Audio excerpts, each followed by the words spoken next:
বিসমিল্লাহির রহমানির রহিম। আসসালামু আলাইকুম আপুরা ভাইরা, কেমন আছেন? এই যে দেখুন, আজকে আমি যেহেতু শুক্রবার জুম্মার বার, তো ওয়েদারটা খুবই ঠান্ডা ঠান্ডা ছিল, তার জন্য আজকে আমি গরুর মাংস আর খিচুড়ি রান্না করেছি। তো এই যে দেখুন, আমি গরুর মাংসটা কীভাবে বসে দিয়েছি।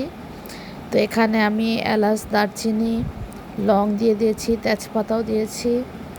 আর এখানে আমি বড় বড় করে পেঁয়াজ কেটে দিয়েছি যেহেতু গরুর মাংস।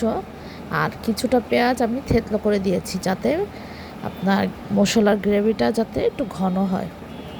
আর এই যে দেখুন, আদা রসুন পেস্ট, জিরার গুঁড়ো, হলুদ মরিচের গুঁড়ো, লবণ সব একত্রে আমি দিয়েছি। এখন আমি এটাকে ম্যারিনেশন করে নেব।